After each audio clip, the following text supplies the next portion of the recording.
여러분, 초콜릿 좋아하시죠? 초콜릿 좋아하시죠? 초콜릿 다 좋아합니다. 그런데요, 이 달콤한 초콜릿 뒤에는 씁쓸하고 가슴 아픈 이야기가 숨겨져 있습니다.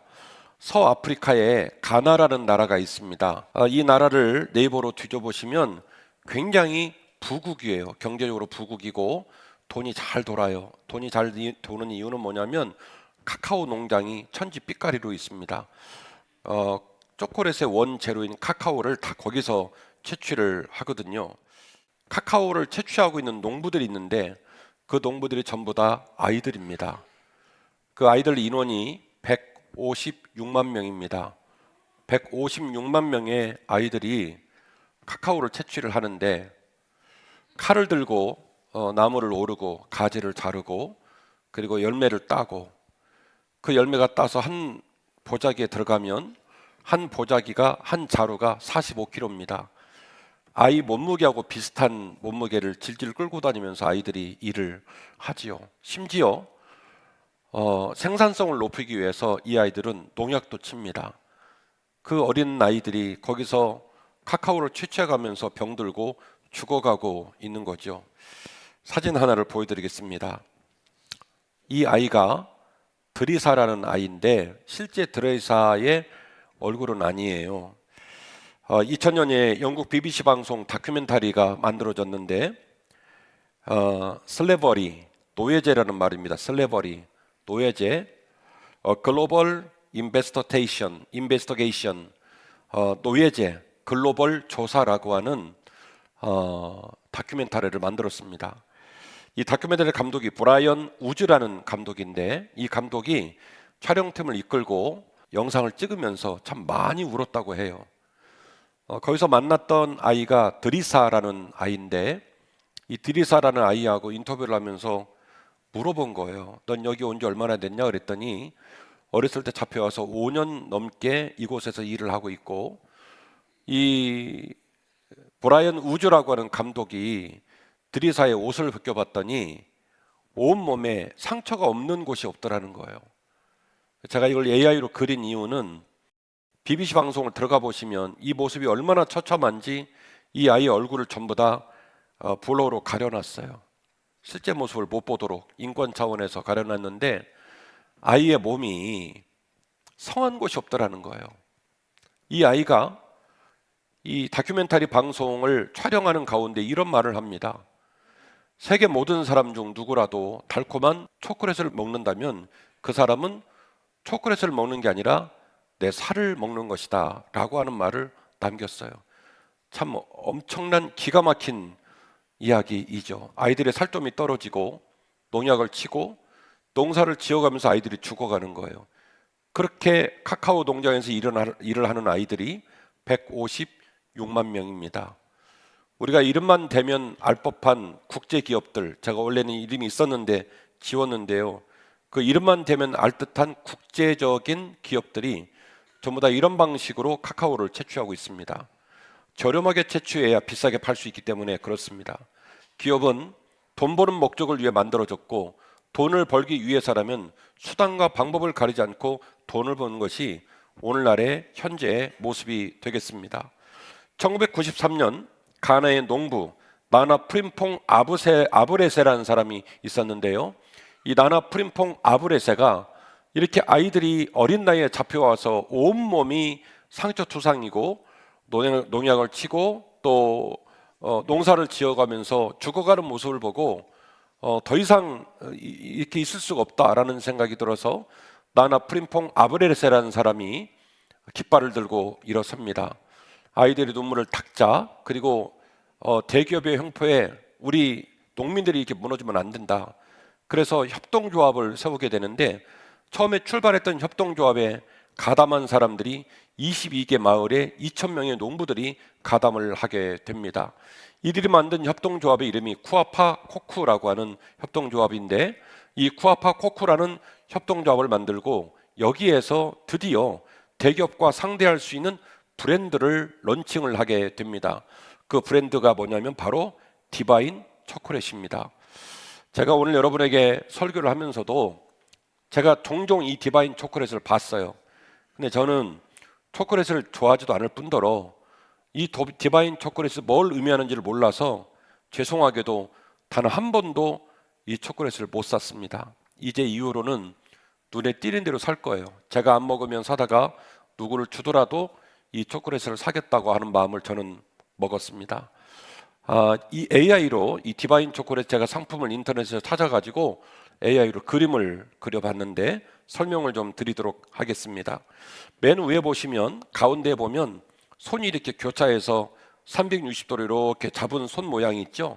이게 뭐냐면 농부들이 협동조합을 만들어서 만든 기업이다라는 뜻이에요. 한 특정 기업이 이 회사를 갖고 있지 않고 농부들이 손에 손을 맞잡고 협동조합을 만들어서 만든 기업이에요 라는 로고이고요. 그 로고 밑에 방금 말씀드렸던 것처럼 쿠아파 코쿠라고 하는 단어가 기록이 되어 있는데 이 뜻이 뭐냐면 좋은 농부들이라는 뜻입니다. 이 제품을 만든 사람들이 좋은 농부들이다. 좋은 농부들이 모여서 제품을 만들었다라고 하는 내용을 기명을 해 놓은 거죠. 그리고 이 초콜릿 맨 밑에 41% 코코아 함유율 41% 그 밑에 보면 로고가 하나 있죠. 사람이 오는 손을 이렇게 들고 있는 로고를 보시게 될 텐데 그 로고가 뭐냐면 페어 트레이드라고 하는 로고입니다. 페어 트레이드, 공정무역이라는 말이에요. 공정무역, 공정상품. 요 제품은 공정한 방법과 공정한 과정을 거쳐서 만든 정상적인 제품입니다.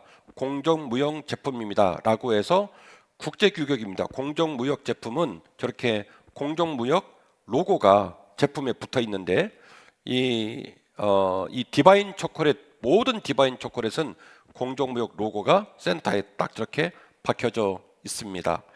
이렇게 탄생한 것이 1998년도에 만들어진 디바인 초콜릿입니다. 저는 특정 제품을 팔 수 없고 영업하고자 강백성을 쓴 것도 아니니까 제가 여러분들한테 사 먹어라 마라 값너라 배너라 하겠어요?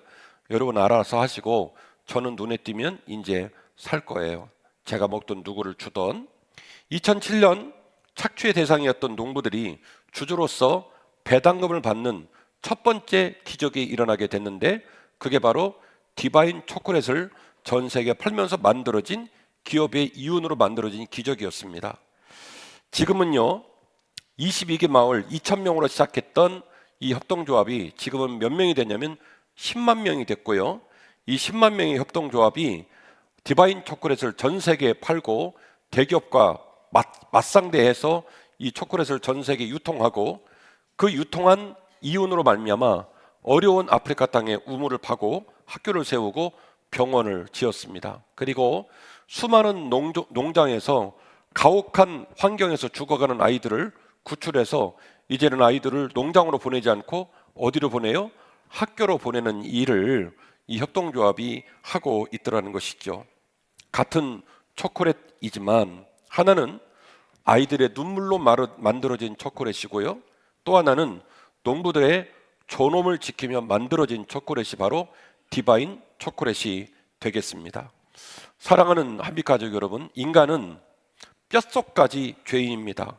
그렇기 때문에 가만 내버려 두면 죄인이 될 수밖에 없고 죄인의 길을 걸을 수밖에 없습니다. 이 명제는 교회라고 해서 목사라고 해서 성도라고 해서 피해갈 수 있는 질문이 아닙니다. 아무리 십자가를 높이 걸어놔도 아무리 그 사람이 목사여도 아무리 그 사람이 장로이고 권사이고 성도라 할지라도 인간은 가만 내버려 두면 죄인으로 살 수밖에 없고 죄인의 길을 걸어갈 수밖에 없더라는 것이죠. 원래 기업은 돈 벌려고 만들어진 회사입니다. 그러니 돈 버는데 혈안이 되어 있겠지요. 그런데 지금 이 순간에도 세상에는 인간의 인간다움을 위해 맹렬하게 투쟁하고 고민하고 도전하는 사람들이 많이 있더라는 거예요. 우리가 어떻게 돈을 벌어야 될까? 어떤 방법으로 부를 축적해야 될까? 그 부를 축적한 부를 어떻게 쓰고 사는 것이 온당한 일일까? 이걸 고민하는 사람이 많더라는 거예요. 종교와 상관없이, 십자가와 상관없이, 주님과 상관없이 인간과 인간 사이에서도 인간의 고결한 품위를 놓고 고민하는 사람들이 우리 주변에 많더라는 거예요. 대기업의 행포 속에서 협동조합을 만들고 인간의 인간다움을 추구하는 기업을 세우고 그 기업이 여전히 세상 가운데 인정받고 사랑받을 수 있다는 증거를 남기는 사람들이 끊임없이 악과 싸우고 어둠과 싸우며 도전하고 있더라는 것이에요. 교회는요, 하나님을 섬기기 위한 집단입니다. 그리고 하나님이 우리에게 주신 유일한 책 성경은 이 하나님을 알고 하나님을 따르는 목적을 위해 만들어진 책입니다. 그러니 교회에서, 성경에서 과연 지지고 볶는 인간들의 삶들에 관하여 관심을 갖고 있을까? 우리가 어떤 언어로, 우리가 어떤 태도로, 우리가 어떤 삶의 디테일을 가지고 살아야 될지 성경은 말하고 있을까? 저는 그게 궁금했어요. 십자가가 매달려 있고 하나님의 영광을 드높이겠다고 말하는 교회가 정말로 하나님의 영광으로 지금도 마땅한 길을 걸어가고 있는지, 세상 많은 이들에게 존경과 사랑을 한 몸에 받고 있는지 우리가 스스로 돌아볼 때 자신이 없고 민망하고 이건 좀 아니다 싶은 일이 너무나 많이 일어나고 있잖아요. 왜 이런 난맥들이 일어나고 있을까? 과연 하나님은, 성경은 이처럼 인간의 삶에도, 인간의 삶의 가치에도, 인간의 삶의 길에도 관심을 가지고 있을까? 만일 성경이 이 일에 관심을 갖는다면 이와 같은 또 다른 중요한 삶의 책임에 관하여 성경은 어떤 방식으로 말하고 어떤 메시지를 주고 있을까? 이것이 위대한 교회를 꿈꾸는 목사의 근본적인 질문이에요. 저는 오늘과 다음 주를 통해서 만남을 행복으로 이끄는 5가지 지혜라는 설교를 하게 될 겁니다. 원래 한 번에 다 하려고 그랬는데 너무 길어요. 그래서 1편, 2편을 나눠놓고 오늘 3가지 지혜를 나누고 다음 주에 2가지 지혜를 나누려고 합니다. 우리는 주 안에 만났습니다. 십자가 밑에 있습니다. 그러면 반드시 어떻게 해야 돼요? 모두가 행복해야 되죠.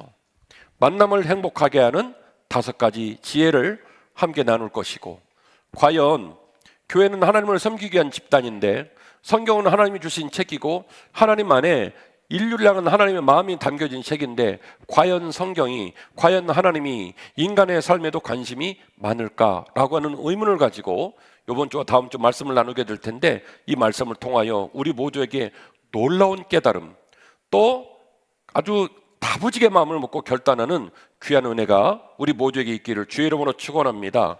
첫 번째입니다. 자유인들은 약자에 대한 책임감을 잊어서는 안 됩니다. 본문의 말씀 15절입니다. 종이 그의 주인을 피하여 도망하거든 너는 그의 주인에게 돌려주지 말고 너와 내 성읍 중에서 원하는 곳을 택하는 대로 너와 함께 내 가운데 거주하게 하고 그를 절대로 압제하지 말라. 과연 여러분 교회를 다니면서 성경이 과연 이런 일에도 관심을 갖고 있고 이런 일에 관한 이렇게 디테일하게 구체적으로 지침을 줬단 말인가? 아마 많이 도전을 받으실 터인데 성경은 인간에게도 관심이 아주 많습니다.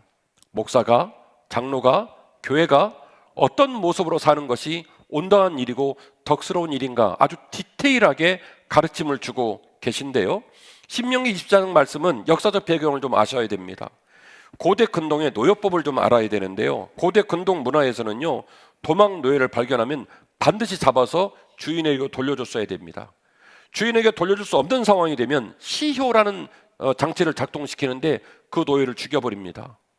그 노예를 죽여서 다른 주인의 종들이 벌벌벌 떨고 감히 다시는 주인을 떠나 도망가지 못하도록 잡아다가 주인에게 돌려주든지 아니면 그 자리에서 노예를 죽여버립니다.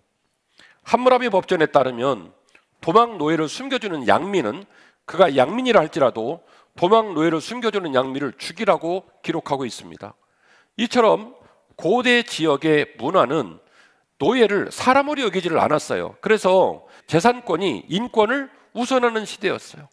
사람의 목숨, 사람의 권리, 사람의 가치보다 뭐가 더 중요하냐면 재산권이 훨씬 더 중요했어요.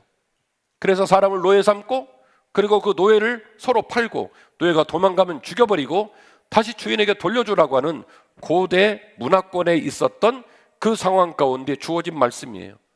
오늘 본문의 말씀은 전혀 다른 곳으로 갑니다. 너희들이 알고 있는 고대 문화권 안에서는 노예를 학대하고 노예를 여전히 포로 삼고 노예를 사람으로 여기지 않고 재산 중에 하나로 여기는 일이 있다 할지라도 너희는 그렇게 하지 말라는 거예요. 절대로 노예를 폭정으로 대하지 말라는 거예요. 너희 중에 노예가 도망오거든 그들을 지켜주고 그들이 너희 안에 평안히 거할 수 있도록 그들을 배려하라고 하나님 말씀은 우리에게 지금도 일깨우고 있습니다. 레위기 19장 33절입니다. 거류민이 너희 땅에 거류하여 함께 있거든 너희는 그를 학대하지 말고 너희와 함께 있는 거류민을 너희 중에서 나은 자같이 여기며 자기같이 사랑하라. 너희도 애굽 땅에서 거류민이 되었음이니라. 하나님이 무슨 얘기를 하십니까? 얘들아, 너희들도 노예였잖아. 이집트 땅에 75명이 내려가서 430년 기간 동안에 그들은 완벽한 노예가 되고 말았습니다. 남자아이가 태어나면 그 이쁘고 아름다운 아이를 죽여버리는 일이 벌어졌고 평생 또한 노예로 살았습니다. 하나님이 모세를 통해 그들을 해방하셔서 이스라엘 민족 입장에서는 해방을 맞이했지만 이집트 사람 입장에서는 무슨 사건이 벌어진 거예요? 노예들이 집단으로 탈출을 한 일이 벌어진 겁니다. 너희들도 노예로 살았던 삶을 기억하고 너희들의 삶 가운데 약자를 만나거든 너희들의 삶 가운데 노예를 만나거든 옛날에 노예됐던 너희들의 삶을 기억하고 절대로 노예들을 폭정으로 대하지 말고 그들을 양민으로 여기며 그들이 너희 품에서 행복하게 살 수 있도록 그들을 배려하라고 하나님은 말씀을 통해 우리에게 들려주고 계십니다. 제 설교에 여러 번 등장됐던 목회자가 계시죠. 디드리히 본 회퍼라는 분입니다. 그는 이런 말을 남겼습니다. 교회는 남을 위해 존재할 때만 비로소 교회이다라는 말을 했어요. 교회는 남을 위해 존재할 때만 비로소 교회이다라는 말을 했어요. 디트리히 본 회퍼는 결국 나치 독일이 유대인들을 학살할 때 그 유대인들의 학살에 대변하고 대응을 해서 나치에게 잡혀갔고 나치의 수용소에서 끝까지 저항하다가 사형을 당해 죽었어요. 그가 죽는 마지막 순간까지 폭정으로 죽어가는 유대인들을 향해 같이 울어주고 그들의 목소리를 대변하는 신념을 지키다가 죽었습니다. 그는 지금도 죽어서 우리에게 말합니다. 교회는 남을 위해 존재할 때만 비로소 진정한 교회가 될 수 있다. 오늘도 부산에 가서 제가 세미나를 하겠습니다마는 한국교회 초대교회는요 교회 지도자들 때문에 문제를 겪을 수가 없었어요. 한국교회 초대교회는요 뭐가 있던 게 아무것도 없어요. 주차장도 없고 건물도 없고 드럼도 없고 마이크도 없고 의자도 없고 그래서 교회 지도자를 생각하면 10 중에 10이 다 희생의 대상이에요. 헌신의 대상이고 장로님 마찬가지예요. 교회 장로님 되면 고생만 더 하는 거예요. 울기만 더 하는 거예요. 그래서 초대교회는요 지도자들을 향한 염려와 근심이 없었어요. 140년 지나고 나니까요 교회가 비대해졌습니다. 물건도 많고 지킬 재산도 많고 그러니까 직위가 만들어지고 수많은 리더들이 세워졌습니다. 그 리더들은 의사결정을 하고 권한을 행사해야 되는 상황이 된 거죠. 그래서 교회 안의 지도자들은 세상과 똑같은 방식으로 일을 하기 시작했어요. 권한을 행사하고 군림하고. 그런데 그래서 교회들이 어려움 겪는 것들 중에 민망한 얘기입니다만은 목회자, 지도자, 평신도 지도자를 통해서 만드는 일들이 거반이에요. 상황이 많이 바뀌었어요. 왜 그럴까요? 하나님의 시선과 하나님의 마음으로 성도를 섬기지 않기 때문입니다. 한빛교회 제일 높은 사람은 저입니다. 한빛교회 평신도 중에 제일 높은 사람은 당회원들입니다. 우리의 모두의 목이 부드러워지기를, 우리의 모두의 어깨가 겸손해지기를, 우리의 모든 교회 가진 자들의 마음이, 높은 자들의 마음이 약한 자들의 가슴에 닿기를 간절히 바랄 뿐입니다. 한빛교회 찾아온 성도들은 10원도 헌금하지 않고 밥 따박따박 잡숫고 맥심 커피도 드시고 말씀을 드리면 은혜 받을 수 있는 따뜻한 땅, 거룩한 땅, 그 땅이 한빛교회이기를 저는 간절히 소원합니다. 약자를 함부로 대하지 않는 교회, 약자를 배려할 줄 아는 교회, 그 교회가 비로소 좋은 교회가 되는 겁니다. 교회의 지도자는 겸손해야 됩니다. 교회의 지도자는 스스로 낮아질 줄 알아야 그래야 교회가 비로소 살아나기 시작한다는 것이죠. 저와 우리 장모님 또 중직자들의 어깨와 우리의 등허리가 많은 이들에게 덕과 존경을 불러일으키는 아름다운 리더십이 되기를 주의 이름으로 축원합니다. 두 번째로 불의한 방법으로 번 돈은 하나님께 드릴 수가 없습니다.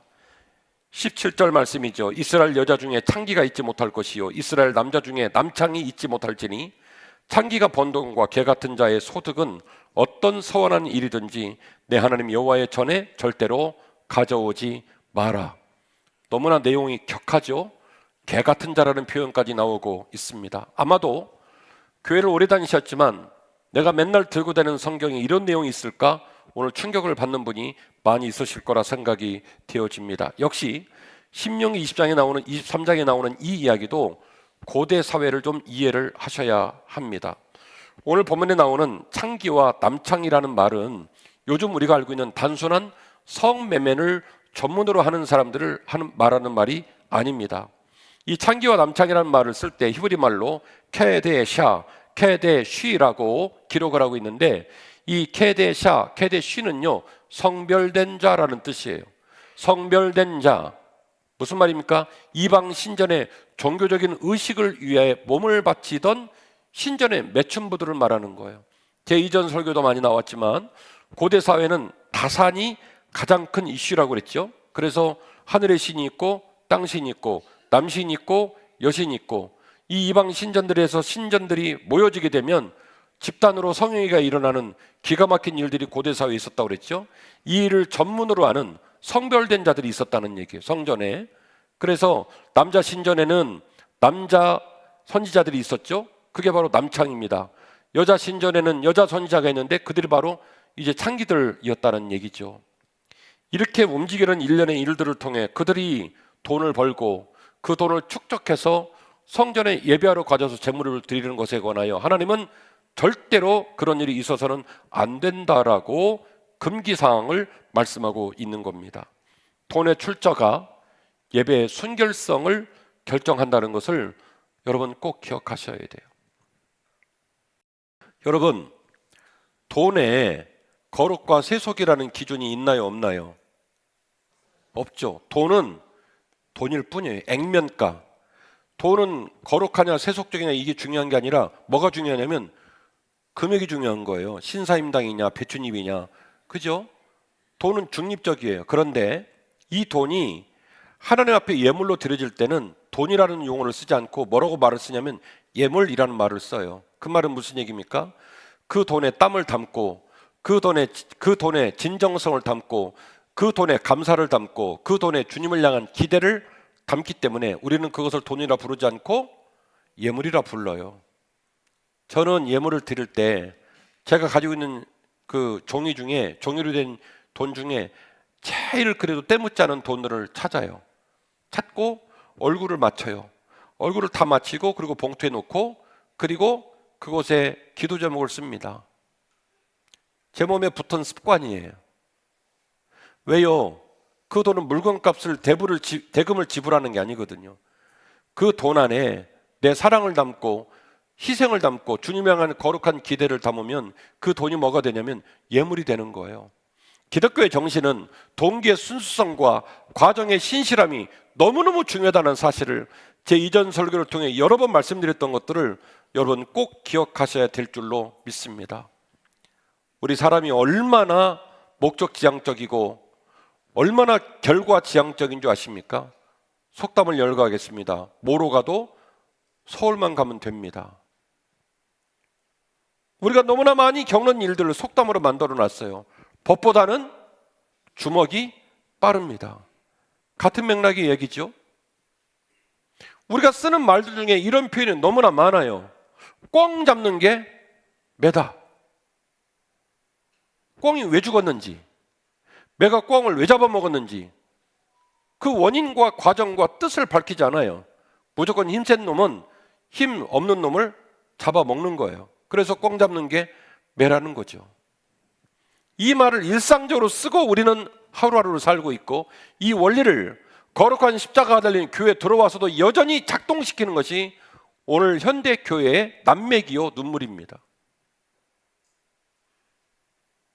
기독교는 세상의 사람들이 추구하는 가치를 따라서는 안 됩니다. 동기가 순수해야 되고 과정이 신실해야 됩니다. 동기가 순수하고 과정이 신실한데 결과가 좋지 않다. 이것을 인지한 담임 목사는 그 대상이 부교육자이든 장로님이든 어떤 성도든 끌어안고 격려해주고 같이 울어줄 줄 아는 너른 가슴이 있어야 됩니다. 기독교는 결과만을 지향하지 않습니다. 동기가 순수하고 과정이 순수한 것에 가치를 둡니다. 이것이 주님의 마음입니다.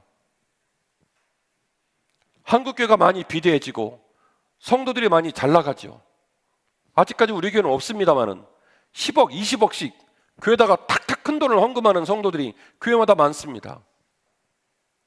10억을 헌금하면 20억을 헌금하면 좋아요, 좋아요. 좋지요. 대출 다 갚고 이자 안 내도 되고 할 일이 얼마나 많습니까? 얼마나 땡큐예요. 목사님 제가 알바 가가지고 100원짜리 5배 받아 500원에 팔아가지고 11조 10억 할게요. 목사님이 기뻐해 주세요. 아니요. 대출을 내고 이자를 갚느라 덩어리에서 피가 나더라도 저는 흘린 피 더 흘릴 겁니다. 빨리 걷지 못하고 더디게 걸어서 도착지까지 늦게 가더라도 저는 그 길을 갈 겁니다.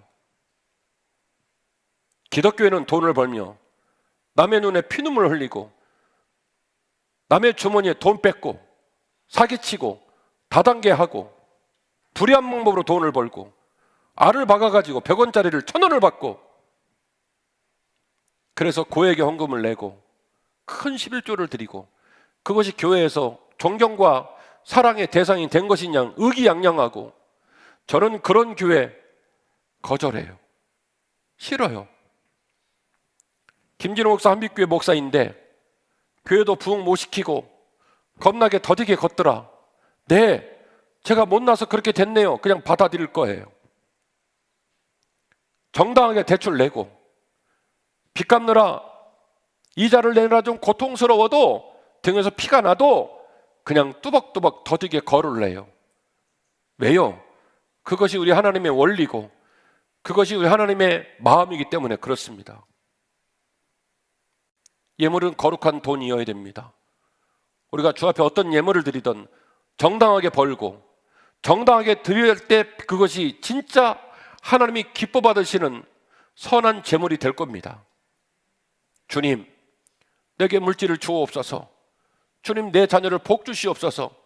그렇게 기도할 때마다 여러분의 기도가 거룩한 기도가 되어서 하나님이 어두운 세상 가운데 자녀들의 갈 길을 여시고 여러분의 직장을 지키셔서 하나님 앞에 떳떳하고 아름답게 쓰임받는 저와 여러분 되시기를 주의 이름으로 축원합니다. 불의한 예물을 주 앞에 들어서는 안 됩니다. 세 번째로 형제에게 이자를 받는 것은 사랑의 원리에서 어긋납니다. 19절입니다. 내가 형제에게 구워주거든 너는 이자를 받지 말지니 내 형제에게 구워주거든 이자를 받지 말라. 그리하면 내 하나님 여호와께서 내 손으로 하는 범사에 복을 내리시리라. 오늘 본문의 말씀을 좀 이해하시려면 형제라는 단어와 타국인이라는 단어를 이해를 하셔야 돼요. 당시 이스라엘 민족 중에는 타국인들도 많이 섞여 있었어요. 그 타국인은 뭐냐면 영업을 하러 온 사람들입니다. 비즈니스를 하러 온 사람들입니다. 그 타국인들을 벗삼고 그 타국인들을 이웃 삼아서 동거래를 해요. 그러면 그건 뭐예요? 거래일 뿐이에요. 그러니까 이자율 5%, 이자율 7.6%, 이 법정 이자율을 정하면 돈을 주고받고 뭣도 주고받고 이자도 주고받고 그게 잘 안 되면 내용 증명 보내고 감옥에 보내면 되는 거예요. 그게 바로 이 영업으로 만난 그리고 물질의 이해관계로 만난 사이에서 일어나는 일반적인 시스템입니다. 그런데 하나님은 본문의 말씀을 통해 이렇게 말합니다. 만일 네가 너의 형제에게 돈을 섞을 일이 있다면 정신을 바짝 차리라는 거예요. 그 대상이 비즈니스를 하는 이웃이 아니라 너의 형제라면 정신을 바짝 차리라는 거예요. 너희 형제에게 돈을 빌려줄 일이 있거든 이자를 받지 말라는 거예요. 설명을 좀 풀어서 말씀을 드리면 돈을 빌려줬는데 그 돈을 내가 못 받아도 저 사람하고 관계가 깨지지 않을 정도 주라는 거예요. 그리고 제가 여러분에게 이렇게 권면을 한들 제가 여러분의 삶 가운데 간나라 배나라 말할 자격이 있겠습니까? 사시는 건 여러분들이 여러분 자유를 따라 살겠지만 저는 목회하면서 그런 해괴망측한 꼴을 너무나 많이 봤습니다. 교인들끼리 돈을 섞고 돈을 빌려주고 빌려줄 줄을 못 받고 그로 말미암아 셀이 깨지고 양쪽도 교회를 떠나고 심지어 어떤 경우는 혼자서 7명, 10명한테 빚을 내가지고 그 모든 돈을 해외여행 가고 중고차 사고 멋있게 쓰고 돈 빌려준 사람은 콩나물국 먹고 앉았고 그러면서 너무너무 어려움을 겪는 경우를 종종 봐왔습니다. 사랑하는 한빛가족 여러분, 우리 인생은 항상 롤링을 합니다. 인생을 살다 보면 사업이 잘 안 될 때도 있고 가족 중에 너무 많이 아파가지고 목돈이 들어가는 무거운 짐을 질 때도 있습니다. 그러니 인생이 올라갔다 내려갔다 참 고단하고 어렵죠. 그러니까 사실은 급하고 어려울 때는 이웃들과 돈을 섞을 수밖에 없습니다. 그럼에도 불구하고 제가 담임 목사 여러분에게 권면하는 건 주 안에서는 웬만하면 돈을 섞지 아니하시기를 바랍니다. 그래 또 오늘 이후로 그냥 어려운 사례 말하니까 설교 못 들었어? 목사님이 돈 섞지 말라잖아. 꺼져. 그런 얘기가 아닙니다. 오죽하면 그 사람이 밤새 잠을 못 자고 나한테 떠듬떠듬 어려운 얘기를 꺼냈겠어요? 그러면 그 고난당하는 벗, 그 힘든 벗 살려줄 마음이 생기면 여러분이 도울 수 있는 힘에서 도우세요. 그리고 그 사람한테 받지 못하더라도 내가 그 사람을 잊어버리지 않을 정도에서 도우세요. 그리고 잃어버릴 만큼 도울 일이 생긴다고 한다면 기도를 많이 하고 도우시기를 바랍니다. 빌려주세요. 그리고 빌린 분에게 말합니다. 여러분은 주 안에서 돈을 빌리면 돈 빌린 게 아니에요. 돈을 빌린 게 아니란 말이에요. 그 안에 눈물이 들어있고 희생이 들어있고 나를 향한 진한 사랑이 들어있다는 걸 여러분 잊으시면 안 돼요. 반드시 갚아야 돼요. 목숨 걸고 갚아야 돼요. 나를 믿어주고 그 돈을 빌려준 자의 눈물을 기억하셔야 돼요. 왜 그런지 모르겠습니다만은 돈을 빌려준 분들은 콩나물국을 먹으면서 참 검소하게 사는 경우를 저는 많이 봤고요. 남의 돈을 쉽게 빌리는 분들은 물질관이 좀 달라요. 돈을 빌려서 외제차 중고를 사고 겨울에는 스키장을 가고 여름에는 휴양지로 휴가를 갑니다. 그 사실이 페이스북과 인스타그램에 들켜가지고 돈 빌려준 성도님이 전화해서 나한테 왜 그러냐고 말하면 그분은 오히려 화를 버릇버릇 냅니다. 돈 빌리면 휴가도 못 가냐? 돈 빌려 쓰는 사람은 스키 타면 안 되냐? 사고방식이 달라요.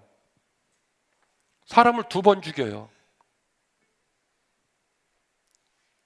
주 안에서 돈을 섞는 일에 관하여 여러분 신중하셔야 되고 그리고 그렇다고 해서 그렇게 매몰차게 힘들고 어렵게 몇 번씩 고민한 손 내민 사람 박절하게 그 손 내치지 마세요. 만약에 우리가 그런 사이로 산다면 세상에 많은 사람과 우리가 무슨 차이가 있겠습니까? 그러니 그러니까 지금 설교를 들으시면서 도대체 빌려주라는 건지 빌려주지 말라는 건지 뭐 그런 마음이 드시겠습니다만은 그러나 좀 그 점이 헷갈리더라도 목사님이 지금 굉장히 중요한 얘기를 하려고 하는구나 이건 공감하시죠? 기도하시라고요. 기도하시고 돈을 빌려주면 내가 이자를 안 받아도 될 만큼 호흡이 정리가 되면 빌려줘요.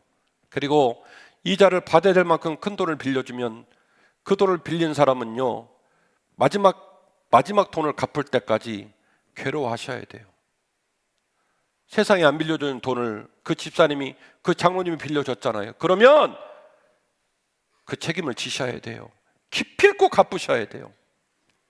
그건 돈을 빌린 게 아니에요. 그 사람의 눈물을 빌렸고 그 사람이 나를 향한 사랑과 진한 헌신을 빌렸기 때문에 신의를 꼭 지키셔야 합니다. 우리 교회 안에서 복음과 상관없이 말씀과 상관없이 십자가와 상관없이 우리 인간의 쓴뿌리와 못된 모습으로 말미암아 사람이 깨지고 기관이 깨지고 그리고 교회가 어려움당하는 일들이 일어나지 않기를 간절히 원합니다.